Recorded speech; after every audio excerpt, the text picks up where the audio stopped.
Hey guys, how are you? Movie recap. Nelson here again with Before Sunset movie recap. 9 years have passed since the occasions of Before Dawn, when Jesse, Hawk, and Celine, Delpy, had met in Vienna. From that point forward, Jesse has composed a novel, this time enlivened by his experience with Celine, and the book has turned into an American hit. To help deals in Europe, Jesse does a book visit.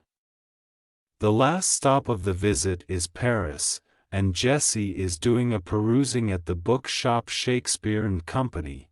As Jesse converses with his crowd, flashbacks are displayed of him and Celine in Vienna. The recollections of their night together have plainly stayed with him regardless of it being 9 years after the fact. 3 columnists are available at the bookshop, talking with Jesse, a heartfelt who is persuaded the book's principal characters meet once more, a pessimist who is persuaded that they don't, and a third one who, in spite of believing them should meet once more, stays dicey they really do.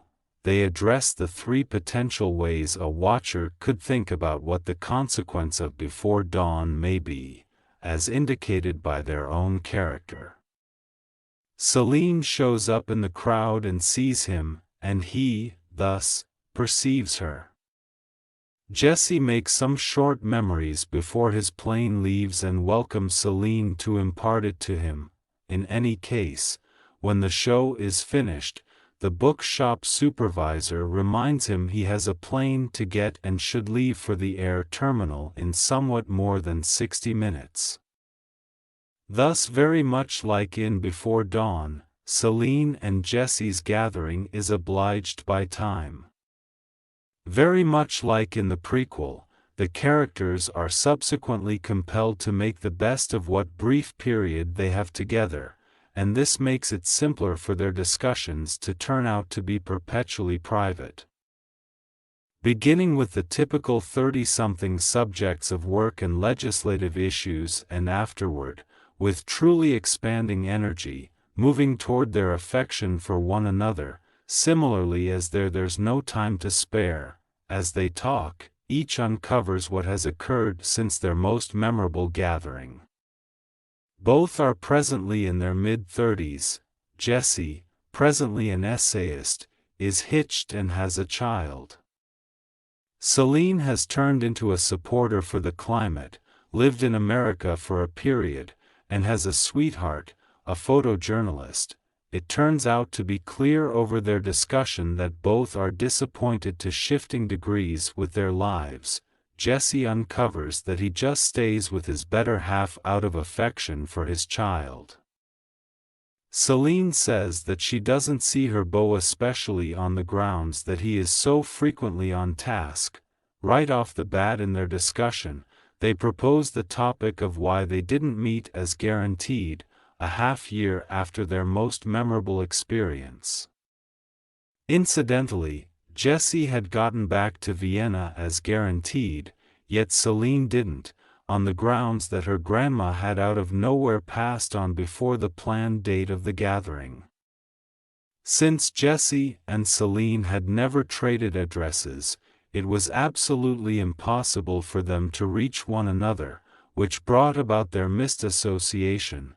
Their discussion as they navigate Paris places them in different scenes, including a bistro, a nursery, a bateau mouche, and Jesse's employed vehicle for his visit in Paris. Their old affections for one another are gradually revived, even with strain and lament over the missed gathering before, as they understand that nothing else in their lives has matched their one night together in Vienna 9 years earlier. Jesse in the long run concedes that he composed the book in the far off any expectation of meeting Celine again one day. She answers that the book brought back excruciating recollections for her.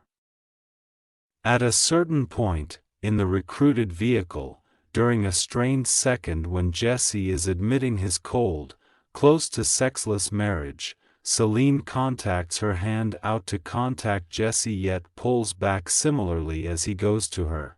in the closing scene, Celine and Jessie show up at her condo. Jessie had discovered that Celine plays the guitar and convinces her to play a three-step dance melody for him. The three-step dance, which was composed by Julie Delpy herself, is uncovered through the verses to be about their concise experience. Jessie then plays a Nina Simone disc on the sound system. Celine moves without anyone else to the melody, in the nick of time, as Jessie watches her. As Celine mimics Simone, she mumbles to Jessie, "Child, you will miss that plane."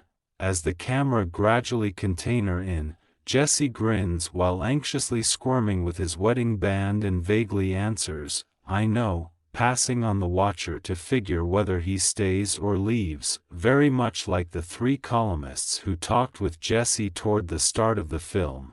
I hope you like this video. If you liked, please subscribe and leave a comment.